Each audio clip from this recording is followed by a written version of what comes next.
90, edición online 2020. Bienvenidos al encuentro de fútbol de redes solidarias. Nosotros nos encontramos con Xavier Vilá, él es responsable de comunicación y campañas de la Fundación Barça desde 2017, y también con Jorge Martínez, asesor creativo. Ha sido parte de un documental que ustedes pueden disfrutar en el Festival de Cine Minuto 90, de cine de fútbol Minuto 90, un juego llamado Esperanza. Vamos a hablar de la Fundación Barça, de digamos, qué llegada ha tenido en Sudamérica, cuáles son sus objetivos. Vamos a hablar también desde el lado audiovisual, con Jorge Martínez, desde el lado creativo, de todo lo que ha tenido que ver con la realización de este documental y más en su participación de la Fundación Barça. Pero por supuesto no podemos empezar este encuentro sin antes lamentar la dolorosa pérdida para lo que es el mundo futbolístico a nivel mundial de Diego Armando Maradona, un personaje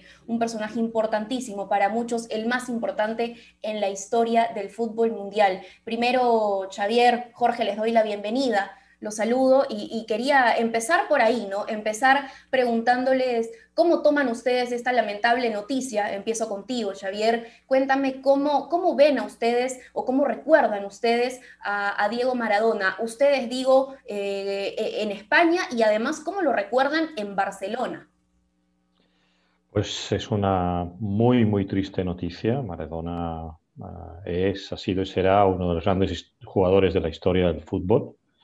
Y aquí en Barcelona tuvimos la suerte de poder disfrutar de su fútbol, de que participara en el equipo durante unas temporadas que quizás no fueron las más brillantes de la historia del Barça, ¿no? Quizás eso lo hemos vivido más con otro argentino que heredó su número, ¿no? El 10, que es Messi, y que, digamos, ha conseguido cosas que nosotros esperábamos que conseguir en aquel momento cuando llegó aquí Maradona, ¿no? Que fue un fichaje de los más caros en aquel momento de la historia.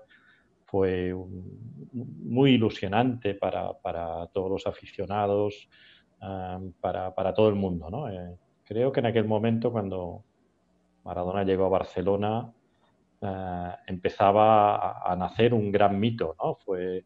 En Argentina ya había triunfado, llegaba aquí como un gran ídolo argentino que además debutó antes de debutar con el Barça, con la selección argentina en, eh, en Barcelona, que era donde tenía la sede de la selección argentina en aquel mundial, el Mundial 82, el Mundial de España, y ya empezamos a disfrutar de sus habilidades, ¿no? De su magia en el fútbol, de ese gran futbolista, ¿no? Que ha sido uno de los diversos futbolistas argentinos que ha tenido el club. Y quizás hay dos muy emblemáticos, ¿no? Que serán siempre Maradona y Messi. Pero evidentemente hoy es un día muy, muy triste para todos los que amamos el buen fútbol. Jorge, yo te quería preguntar, ¿qué piensas tú sobre esta teoría, ¿no? Es una especie de experimento que se suele hacer normalmente. ¿A dónde habría llegado Diego Maradona si no se hubiera metido en el mundo de los vicios? ¿Qué es lo que consideras tú? Bueno, yo creo, buenas tardes, muchísimas gracias por vuestra invitación y felicidades por vuestro festival. Bueno, si teníamos alguna duda de que 2020 era un año realmente para olvidar, ¿no? Yo creo que la muerte de Maradona lo termina de confirmar. Es una pregunta extraña, ¿eh? Porque digamos como que va dirigida a pensar que Diego hubiera sido más importante o más relevante para todos nosotros, despojándole de esa parte, digamos, de errores, digamos, que como ser humano cometió. Y a mí me parece que esos errores, esa imperfección que él tenía como ser humano de una manera clarísima, es lo que hace enorme a Diego, ¿no? Yo creo que en el caso de Maradona, esa comparativa que siempre hacemos con Johan o con Leo o con Pelé, es seguramente de los cuatro el personaje que fuera de lo que es el ámbito deportivo, bueno, más noticias ha dado, más imperfecto ha sido, ¿no? Y creo que esa imperfección lo convierte en alguien extraordinario y en alguien que genera un influjo tremendo, ¿no? los espectadores, incluso los que no son amantes del fútbol. Entonces, me parece que Diego es maravilloso tal cual era, ¿no? Con todo lo relevante que fue en lo futbolístico, que lo ha sido indudablemente, ¿no? Un jugador mágico y un jugador seguramente, pues, si no el que más, uno de los más importantes de la historia del fútbol, pero también con sus imperfecciones, ¿no? Que lo convertía en alguien, yo creo que especial, y alguien que generaba una simpatía, ¿no? Una sensación de que en esa imperfección de Diego se escondía, digamos, un poco nuestro propio reflejo, ¿no? Es muy difícil que cualquiera de nosotros nos podamos comparar con alguien como Pelé o con alguien como Messi, con alguien como Cruyff, ¿no? Porque esa comparativa solo se admite desde el ámbito deportivo. Pero en Diego, esa imperfección humana nos acercaba un poquito a él, ¿no? Nos hacía pensar que en realidad pues todos un poco somos así de imperfectos. Y creo que esa es su grandeza, con lo cual no me planteo el dónde hubiera llegado. Bueno, me imagino que hubiera digamos, logrado alargar pues, esa época deportiva gloriosa, pero creo, vuelvo a repetir, que es todo lo que no es deportivo, lo que hacen de Maradona un ser extraordinario, un ser único y un ser que va a dejar una huella imborrable. Ahora, viéndolo tú, Jorge, desde el lado, digamos, audiovisual, ¿tú crees que esta dualidad, digamos, el Diego perfecto dentro de la cancha y el Diego imperfecto, muchas veces cuestionado fuera de ella, lo vuelve, entre estos cuatro nombres que tú has mencionado, un personaje más rico para contar una historia? Indudablemente, indudablemente. A mí me parece, al final, un documental, una película, una serie, un libro incluso te diría, sobre un ser imperfecto es muchísimo más interesante que hacerlo sobre un ser perfecto, ¿no? Si al final la perfección es aburrida, ¿no? La perfección, digamos, no nos permite, como te decía, establecer ese vínculo emocional con el personaje. Yo creo que esa imperfección de Diego lo hace infinitamente más interesante, ¿no? Para cualquier proyecto. Entonces es normal también que Diego seguramente sea de estos cuatro futbolistas el que más, digamos, bueno, el que más material ha generado en términos de noticias, de películas, de series, de libros. Es normal que así sea, porque no admite comparación, vuelvo a repetir. O sea, quizás por compararlo con una persona como Messi, ¿no? Que es la más actual y que además pues, tenemos una relación con él como culés y como barcelonista muy especial. Es una persona, digamos, que puedes analizar desde el ámbito deportivo, pero cuando sale del ámbito deportivo, lógicamente no hay tantos elementos, tanta riqueza, tantos matices como los hay en el caso de Maradona, que uno intenta averiguar, ¿no? Cómo sucedió, por qué acabó metido en ese mundo de las drogas, ¿no? Bueno, yo creo que es un personaje mucho más interesante, digamos, para los que nos dedicamos a contar historia. La historia de Maradona es una historia infinitamente más interesante, infinitamente más rica que la historia de estos otros tres jugadores, digamos, con los que siempre comparamos a Diego. Bien, bueno, hablando de contar historias, de hecho quiero contarle a la gente que en el Festival de Cine Minuto Fútbol 90, Minuto 90, tienen también la posibilidad de ver un corto experimental de Maradona. El nombre es simplemente Maradona, así que pueden encontrarlo. El sábado va a haber un conversatorio también respecto a él y todos los detalles que conlleva su vida y su influencia en la sociedad. Pero quería también, ya para cerrar el tema Maradona, preguntarle a Xavier si es que coincide con Jorge, porque Jorge nos cuenta desde el ámbito de contar una historia. ¿Tú, Xavier, consideras que, o te pones a pensar qué hubiera sido de Diego Maradona si no hubiera sido víctima de los vicios? Bueno, aquí podríamos hacer muchas especulaciones, ¿no? Y el personaje, como decía Jorge, es un personaje muy especial, muy único, ¿no? Maradona eh, tenemos que decir, ya en pasado, tenía una personalidad muy controvertida, pero por otro lado, la gente lo amaba, ¿no? Y aparte, pues, si quizás no hubiera entrado en ese ciclo, digamos, controvertido y complicado, y a pesar de eso, yo creo que estamos delante de uno de los mejores jugadores de la historia del fútbol, sin duda, ¿no? ¿Qué podía haber cambiado? No lo sé, evidentemente, cuando tienes un talento de ese tipo, y lo hemos visto, ¿no? Ahora comentábamos, ¿no? Pues Messi, Pelé, Di Stéfano, montones de jugadores, pero solo algunos son muy excepcionales, ¿no? Que tienen un talento que está fuera de medida, y a veces ese talento también va ligado a una controversia personal, ¿no? Personas que son especiales, ¿no? Un día hablando con Robinson, que también falleció hace, periodista deportivo aquí muy conocido en España, exjugador, que comentaba, hablaba de George Best, ¿no? Otro gran jugador británico que también tiene una personalidad muy extraña, ¿no? Como Maradona, ¿no? Pero eso también los hace únicos. Los convierte en personajes que a lo mejor su genialidad va ligado a eso, ¿no? Y su genialidad en el juego. Yo tuve la suerte de poder ver a Maradona jugando en el Camp Nou, ¿no? Y, igual que Messi, ¿no? Y ver a estos jugadores o a Cruyff, cómo hacen una jugada, cómo hablan con sus compañeros, cómo se mueven. Es algo especial y forma parte de algo más que de ser hábiles en la técnica deportiva, en una personalidad, ¿no? Y ahí, pues, Diego Maradona era alguien extraordinario, controvertido, curioso en algunos aspectos, polémico por todo el tema de sus problemas con drogas, etcétera y tal, ¿no? Que, digamos, no ayudaban a todo eso, especialmente en la última etapa de su vida, pero no sé. Yo creo que nos tenemos que dar con el recuerdo de esas imágenes de no solo el Maradona, jugador futbolístico, que a mí es el que me gustaba más, ¿no?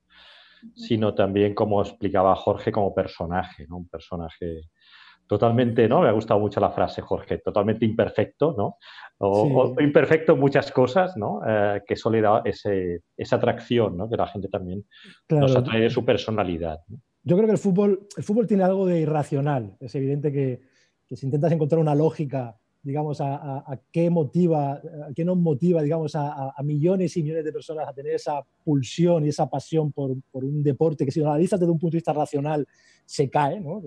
Un tío dándole golpes a una pelotita, y es como hablan del fútbol aquellos que no tienen esa pasión por el fútbol, ¿no? Entonces, el fútbol no puedes analizarlo de un punto de vista racional. Yo creo que Maradona era un ser eh, completamente irracional, ¿no? Si tú analizas al personaje, es de una irracionalidad extraordinaria. Y por eso yo creo que es el mejor exponente de un deporte que tiene mucho irracional, ¿no? Que tiene mucho irracional para los aficionados, ¿eh? Para los que amamos el fútbol, lo amamos de una manera tan loca, tan irracional, tan imposible de justificar muchas veces, que yo creo que Maradona en ese sentido no me extraña que la gente lo quiera como canonizar y que hablen de él como una especie del papa de esa religión, digamos, que es el fútbol, porque efectivamente creo que nadie mejor que él responde a esa irracionalidad que tiene el fútbol indudablemente y que lo hace maravilloso y que lo hace mágico.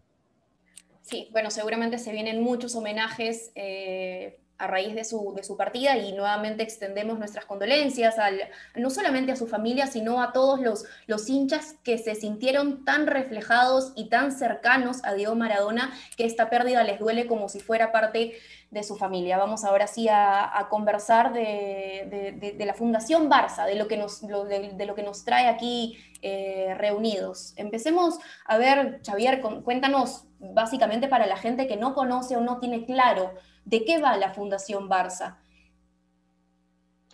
Bueno, un poco, va a ser una pequeña introducción y yo creo que una manera de conocer, después nos lo explicará Jorge, la fundación es a través del documental que él hizo, un juego llamado Esperanza, que nos hace una excelente pincelada en los distintos países, en algunos de los muchos proyectos que tenemos en el mundo, de explicar lo que hace, ¿no? Y después él nos lo explica también cómo lo hizo para explicarlo. Yo creo que él es un buen contador o explicador de qué hace la fundación. Yo haré un poco más la parte más institucional, si queréis, y os resumiré un poco, ¿no? La fundación nació hace 25 años y en esos 25 años ha habido una evolución. No es lo mismo la fundación que se creó pues, con el presidente Josep Lluís Núñez en un momento donde las fundaciones se entendían más como una herramienta pues, fiscal o de retorno social, de responsabilidad social.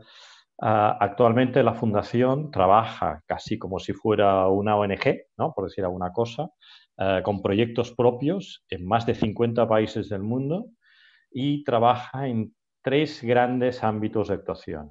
El primero sería la prevención y lucha contra la violencia juvenil. Aquí se trabaja en bastantes países. En América Latina, por ejemplo, estamos trabajando en Brasil, en México, en Perú, en Chile, en El Salvador, en Colombia. Estamos trabajando también en bullying, toda la problemática de bullying. Este programa es bastante más nuevo y lo hemos empezado a trabajar solo en Cataluña. La idea es poder expandir o ofrecer nuestra metodología de trabajo de prevención del bullying a otros países y a otros sitios donde llevamos a cabo nuestros proyectos.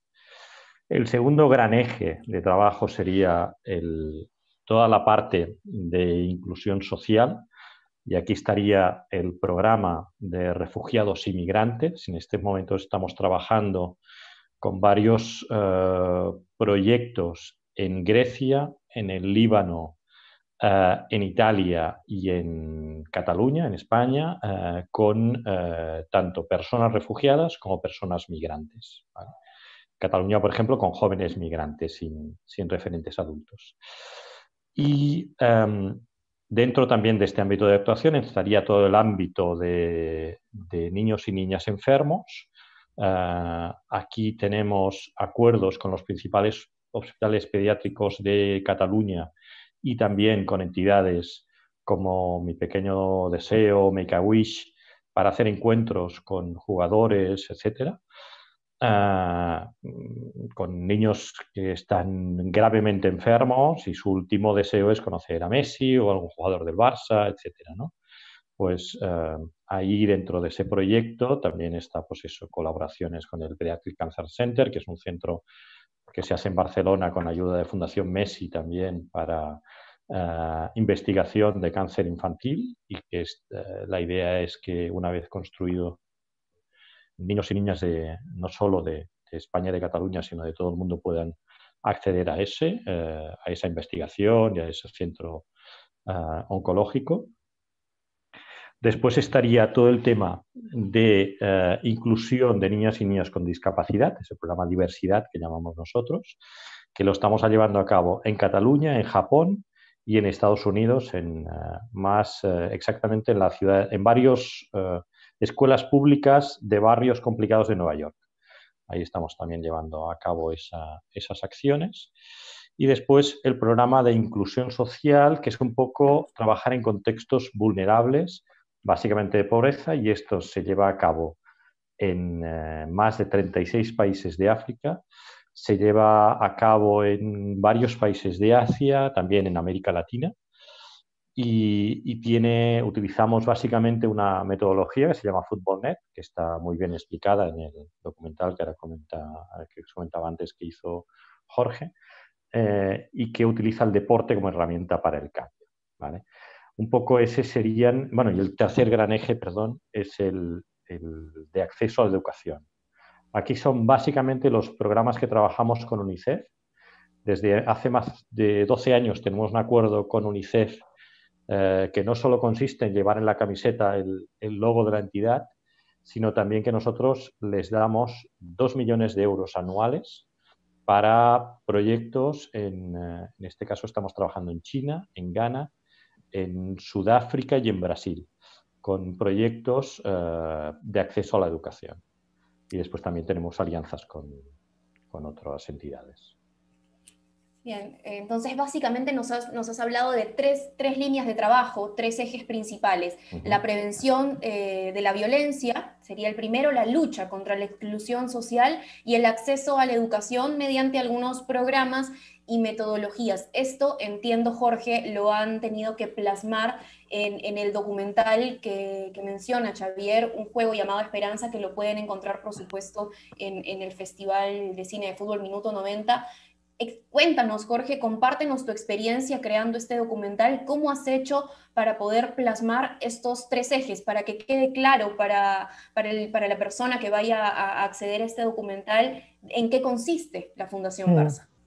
Sí, bueno, yo te decía un poco que hay que entender este documental, un juego llamado Esperanza, dentro de lo que es una estrategia de comunicación. Yo soy publicista, me dedico a la comunicación, estoy básicamente especializado en desarrollar estrategias, campañas, ideas, digamos, de esa tipología social, y en este caso, digamos, el objetivo era dar a conocer la labor de la Fundación a nivel internacional, explicar, digamos, qué hace y por qué lo hace, y entendimos que el cine, que el lenguaje audiovisual, que un documental podía ser una herramienta muy útil, no solo para explicar esa labor de la Fundación, sino para poner ojos, ¿no? Poner nombres y apellidos a esos usuarios, a ese casi 1.000.000 de niños y niñas que en todo el mundo son beneficiarios de la Fundación, y bueno, poder colarnos de alguna manera en sus vidas, en los contextos donde viven, que son contextos de enorme dificultad, ¿no? Hablamos de 5 protagonistas en la película, ¿no? Una niña urimata de Senegal, Nupur, que es una niña que vive en un barrio periférico de Dhaka, la capital de Bangladesh, de Pablo, que es un chaval con discapacidad de Barcelona, de Rodrigo de Sousa, que es un niño que vive en una favela en Río de Janeiro, y de Guibara, que es una refugiada siria que estaba en aquel momento en el campo de refugiados de Lesbos, ¿no? Poder de alguna manera contar lo que supone para estos 5 niños y niñas que, como te digo, viven en un contexto de enorme dificultad, lo que supone para ellos, digamos, la práctica del deporte, la práctica del fútbol a través de los programas que desarrolla la Fundación Fútbol Club Barcelona en todo el mundo, nos parecía la mejor manera, sobre todo, de ver el efecto que producen esos programas, ¿no? Porque una cosa es contar la metodología, contar de una manera muy racional, muy técnica la voz de la Fundación, y otra cosa es poder ver, digamos, de una manera muy emocional y muy humana lo que supone para estos niños y estas niñas el cambio tan brutal, ¿no? y el valor tan extraordinario que puede llegar a tener el fútbol y el deporte para estos niños y estas niñas, ¿no? Lo que afecta realmente en positivo en sus vidas. Y bueno, lo hicimos a través de, como hablábamos antes, a través también un poco de la participación de 5 grandes periodistas, ¿no? Que son periodistas, son escritores, y además todos ellos tienen una vinculación con el mundo del deporte, el mundo del fútbol también, porque les interesa, les gusta, escriben sobre ello, y les propusimos, digamos, que este viaje a estos 5 países, a estos continentes, a estas historias, lo hiciéramos de su mano, ¿no? Porque nos queríamos de alguna manera tener un poco incorporar dentro de lo que es la película, pues el rigor al final que aportan estas 5 miradas. Entonces, bueno, lógicamente la experiencia desde el punto de vista del rodaje fue maravilloso, ¿no? Yo tengo la suerte además de que este no es el único proyecto que he hecho para la Fundación, he tenido la suerte de hacer otros proyectos, otras campañas también internacionales, y para mí, digamos, la experiencia de viajar al terreno, de poder, digamos, el efecto que tiene la labor en este caso de la Fundación Fútbol Club Barcelona, para mí es muy importante, porque solo allí es cuando ves realmente, uno no se imagina nunca que el fútbol, que el deporte pueda tener realmente esa relevancia, esa importancia para estos niños y estas niñas, ¿no? Ayer revisitaba la película, ¿no? Para preparar la conversación hoy con vosotros, y realmente me emocionaba mucho, digamos, recordar una época en la que viajábamos, en la que nos relacionábamos con la gente, ¿no? Parece que el coronavirus, digamos, ha alejado, digamos, esa época donde viajábamos, ¿no? Donde teníamos la suerte de descubrir mundo, descubrir historias fascinantes, ¿no? ¿no? Lo digo de verdad, se me saltaban las lágrimas de recordar que eso, hace solo 8 meses vivíamos esa vida que nos permitía tener un contacto muy, muy especial con esas historias, con esas personas. Y yo, por mi parte, la verdad es que estoy deseando recuperar la normalidad, sobre todo por volver a tener la enorme suerte de tener contacto con esos contextos y con esas personas, que es extraordinario, ¿no? Entonces, bueno, recuerdo, me decías antes, anécdotas, no tanto anécdotas, sino realmente vivir situaciones muy, muy espectaculares, ¿no? En el caso, por ejemplo, de Rodrigo de Sousa, que es un niño que vive en una favela, la favela de Maré, en Río de Janeiro, pues recuerdo que cuando estábamos grabando, 2 facciones de la favela estaban en combate,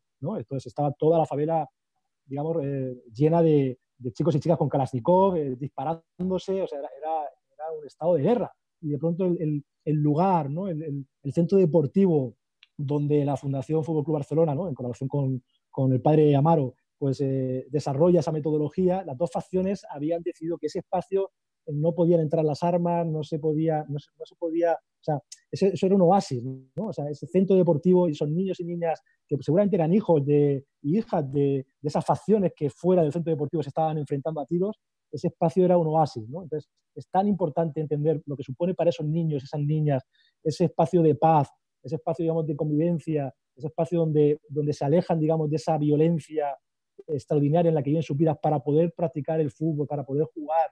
Eso es importante que lo entendamos, ¿no? Hablamos siempre de fútbol, de deporte, pero también hay que hablar de jugar, ¿no? No solo del derecho de los niños y las niñas a jugar, sino de lo importante que es para los niños y para las niñas el juego, ¿no? Lo que supone para ellos, digamos, para su aprendizaje, para su evolución. Entonces, resulta realmente muy conmovedor, ¿no? En el caso de Nupur, en Bangladesh, que es país, como sabéis, islámico, las niñas y los niños no pueden jugar al fútbol juntos, ¿no? Está terminantemente prohibido que los niños y las niñas jueguen juntos al fútbol. La Fundación Fútbol Club Barcelona, dentro de su metodología, impone, de alguna manera, el que los niños y las niñas tengan que jugar al fútbol juntos.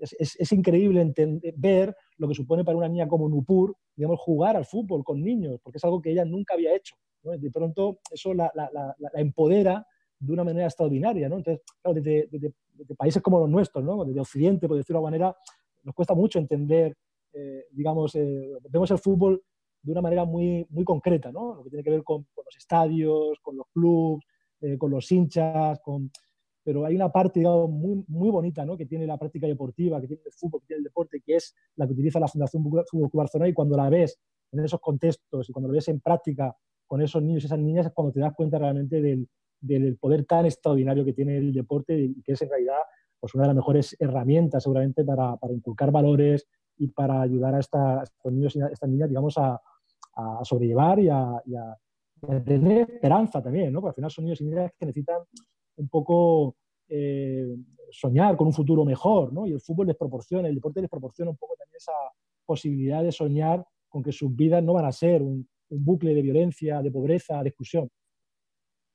Xavier, nos cuenta Jorge casos específicos bastante fuertes, además bastante fuertes porque evidencian la desigualdad y los problemas que atraviesan en distintas partes del mundo distintos niños, pero ¿tienen ustedes alguna estadística de a cuánta gente llegan? Y además te quería preguntar cómo se financia la institución. Sí, en este momento estamos llegando a más de 1,5 millones de niños en todo el mundo, ¿vale? Con nuestros proyectos y los proyectos que hacemos en alianza, ya os comentaba antes, con entidades como UNICEF, por ejemplo, ¿no? Estamos en 51 países del mundo y nosotros, todos nuestros proyectos, lo que hacemos es análisis de impacto, es decir, evaluaciones para ver nuestra metodología y la propuesta que hacemos de proyecto, cómo está impactando y cómo está mejorando en la vida de estos niñas y niñas de cada uno de los proyectos que tenemos en esos 51 países, ¿no? La financiación nos llega básicamente por el 50%, más o menos, nos proviene del club y de los jugadores. El 1% del sueldo de los jugadores profesionales y técnicos profesionales del club se dedica a la fundación y después hasta el 0,7% del presupuesto del club se dedica a la fundación. En estos momentos el presupuesto de la fundación está alrededor de unos 17 millones de euros anuales. Ahora, este 1% que mencionas del sueldo no es solamente del equipo masculino, ¿no? Hay otras disciplinas del club que también aportan. Correcto, de todas las secciones profesionales del club y que tienen un sueldo alto, digamos, porque el club tiene 6 secciones deportivas, que serían las profesionales, y después tiene toda una serie de secciones amateurs, que estos, digamos, no reciben un salario, el salario es digamos, normal, no es. Todo lo que son salarios profesionales sí que contribuyen voluntariamente con el 1% de su salario a la fundación, a presupuesto de la Eso es fundación. importante, es de forma voluntaria, no es que Correcto. por participar del equipo profesional estén obligados a. Y somos, creo, de los primeros clubes a nivel mundial que puso eso en marcha. Es decir, que sus jugadores voluntariamente contribuyan digamos, a esta causa social con su sueldo. También desde el 2006, poco después de firmar el acuerdo con UNICEF, el club decidió que daría hasta el 0,7% de su presupuesto a proyectos sociales vía la fundación, que, como os comentaba, una parte se destina a UNICEF, a los proyectos que hacemos con ellos, alrededor de 2 millones de euros, a proyectos conjuntos. La otra parte, el otro 50%, es decir, 50% club jugadores y el otro 50% nos proviene de entidades y fundaciones que pueden ser partners del club o bien fundaciones propias que apuestan por nuestros proyectos, ¿vale? Como antes comentaba Jorge y creo que es importante remarcar, la importancia de la utilización del deporte, y especialmente cuando va ligada a una marca tan potente como el Barça, es clave para conseguir un gran impacto, ¿no? Para conseguir cambios en muchos niñas y niñas, ¿no? Nos explicaba situaciones como la de Maré en Brasil. Dejadme que os cuente una también Sí, por supuesto. que viví personalmente en el Líbano con el programa de refugiados, ¿no? Recuerdo mi primer viaje, estábamos viendo cómo evolucionaba el proyecto, grabando un reportaje con ellos, y la coordinadora le pregunté, oye, ¿cómo has conseguido que los niños libaneses eh, puedan hacer esta actividad conjuntamente con los niños sirios? El problema de los refugiados en Líbano, pensad que un tercio de su población es refugiada, es decir, no es población local, y además históricamente existen problemas muy importantes entre sirios y libaneses. Entonces la coordinadora, que es una crack, es una persona maravillosa y súper implicada, me dijo, mira Xavi, el primer día que llegué me encontré con el problema de que los niños libaneses les habían dicho en su casa que no tocaran de ninguna manera a los niños sirios. Ellos estaban allá porque era un programa del Barça y todo el mundo quería participar de ese programa del Barça. Pero los padres les habían dicho, no os toquéis porque son sucios y además esta gente no sé qué.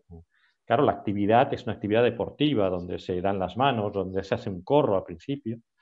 Y digo, Laura, ¿y cómo lo solucionaste? Digo, algo tan sencillo como con un balón. Tú pones un balón, se pusieron a jugar, cuando se marcó el primer gol se abrazaron, Se cuando olvidaron siguieron de las todas las... jugadas, y al cabo de un rato ya todos eran amigos. El deporte, el fútbol, por ejemplo, ¿no? Y nosotros lo sabemos, los que nos gusta tanto el fútbol y lo vivimos como algo más que un deporte, ayuda a la amistad, a crear vínculos, a muchas cosas. Y desde la Fundación lo que hacemos con estas metodologías es intentar utilizar todos esos puntos de vista positivos que tiene el deporte para cambiar cosas, ¿no? Somos muchas entidades en el mundo que estamos trabajando en eso y desde hace casi 2 años con UNICEF hemos abierto un proyecto nuevo para que el deporte para el desarrollo, que es una metodología dentro de lo que sería digamos, todo el ámbito del tercer sector, de la cooperación y el desarrollo, que el deporte para el desarrollo sea una temática donde cada vez más entidades lo utilicen como herramienta para cambiar vidas, ¿no? Nosotros lo vemos, ¿no? en nuestros programas. Conseguimos, en algunos casos, no siempre, ¿no? pero en muchos casos, ayudar a niños y niñas de todo el mundo, ¿no? El reportaje, perdón, el documental de Jorge es un buen ejemplo para ver esos casos, ¿no? Para ver, en ese caso, 5 casos. Pero tenemos infinidad de historias geniales que también lo que decía al principio, con la marca Barça hace que eso tenga atracción, que la gente te abra puertas, que los chavales se impliquen, que se piensen al principio, eso nos pasa muchas veces, ¿no? Cuando está en el proyecto es para ser jugador del Barça, no, esto es otra cosa, pero después les gusta tanto, se implican, ven tanto valor en eso, hacen amigos, hacen amigas, se mezcla el tema de género, ¿no? Que comentaba antes Jorge con el caso de Nupur en Bangladesh, ¿no? Que lo hemos trabajado también en Arabia Saudita y en otros sitios, ¿no? Cómo cambia muchísimas vidas, ¿no? Y eso, yo que me considero una persona que con los años me he hecho más blando, más sensible, a veces también cuando veo estas historias, pues bueno, me pongo a llorar también, ¿no? Y creo que cualquiera de nosotros se emociona, ¿no? Cuando ve que un chico o una chica consiguen un cambio pues, en un proyecto de estos, ¿no? Eh, yo creo que eso todo se resume con un eslogan que tiene el club. Más que un club, no sé si sabéis, Sí, eso nace claro. desde un punto de vista político, pero ahora el más que un club, y muchas veces lo comento con compañeros del club, la fundación tiene una parte importante ahora de ese más que un club, ¿no? Somos más que un club por la forma de hacer las cosas, por una filosofía determinada, no solo de fútbol, sino también de entender la gestión de un club, de cómo también hacer la acción social de este club, siempre con calidad, siempre queriendo ser los mejores, siempre queriendo ayudar a otros, porque aquí no competimos, ¿no? En el mundo de la solidaridad nos gusta ir con otros, ¿no? Y si podemos, ahora por ejemplo hemos hecho una acción con el Betis y con el Bilbao, con chavales que eran víctimas de trata, ¿no? Y que, bueno, estamos orgullosos de poderlo hacer con otros clubes, en este caso de la Liga Española, ¿no? Y, bueno, yo creo que ahí está la gracia. Bueno, yo creo que ahí todos los clubes de fútbol tienen, a través de esas acciones, y muchos lo hacen en muchas partes del mundo de una manera también genial, tenemos una oportunidad para cambiar cosas también, ¿no? Para contribuir un poco a este mundo en el que vivimos, que a veces es muy, muy duro y que el fútbol nos ayuda a olvidar, ¿no? Pero creo que también podemos contribuir muy activamente. Sí, Sí, yo le quería... yo Sí, para- justo te quería preguntar. Sí, ah, Jorge. vale. Justo, No, digo, justo por aportar un poco a colación de lo que dice Xavi, ¿no? Que efectivamente yo creo que el deporte, el fútbol son una llave que abre puertas seguramente que no abriría ninguna otra cosa, ¿no? Pero en lo que tiene que ver con la fuerza de la marca, yo creo que vivimos un momento, ya te hablo casi como profesional exclusivamente de la comunicación publicitaria, pero creo que las marcas tienen un peso y una oportunidad extraordinaria en estos próximos años que lo vamos a ver clarísimamente, ¿no? Esa labor social que parecía que estaba solo exclusivamente en manos de ONGs, ¿no? Yo creo que la labor que desarrolla la Fundación de una marca, ¿no? Porque al final el Barça es una marca, ¿no? Con un enorme potencial, nos da a entender también pues, esa capacidad que tienen las marcas de ayudar a transformar, ¿no? Al final, una marca como el Barça tiene aficionados, pero otras muchas marcas tienen lo que llamamos consumidores, ¿no? Que al final son también un poco bueno, pues gente que ama, que adora esa marca. Entonces, las marcas yo creo que tienen un rol en los próximos años muy importante como agentes transformadores, ¿no? Vamos a ver cada vez más cómo las marcas se van a ir sumando poco a poco a través de fundaciones, a través de proyectos, a través de incluso de la propia comunicación que desarrollan, ¿no? Cada vez vemos más en las campañas de publicidad de las grandes marcas cómo incorporan esos mensajes sociales, no es casual, ¿no? Yo creo que nos hemos dado cuenta que la sociedad es tremendamente solidaria y lo que necesita son herramientas que permitan canalizar el deseo de ayudar. Y las marcas pueden ser un vehículo, digamos, para utilizar ese deseo de ayuda extraordinario, ¿no? Entonces, creo que la Fundación Fútbol Club Barcelona está, digamos, abriendo camino hacia algo que en los próximos años nos vamos a dar cuenta que se van a ir sumando infinidad de instituciones, de marcas deportivas, de marcas deportivas, pero marcas en general que se van a sumar, digamos, a esa construcción de un mundo mejor. Creo que es una grandísima noticia. Sí, perfecto. Justo me leíste la mente porque te iba a preguntar, digamos, el impacto social que tenía, a ver, no solamente la realización de este documental, sino además tener la oportunidad de representar al club, al Barcelona, y además utilizar el fútbol como una herramienta social, lo has descrito a la perfección, así que ya ni vueltas que darle a la pregunta. Quería preguntarle a Xavier qué proyectos tienen, sobre todo en Sudamérica, qué proyectos tienen a futuro. Bueno, los proyectos a futuro, primero es consolidar los que tenemos actualmente. Como comentaba, estamos trabajando en diversos países de Latinoamérica. Consolidar los proyectos que tenemos en este momento y ampliar los que podamos.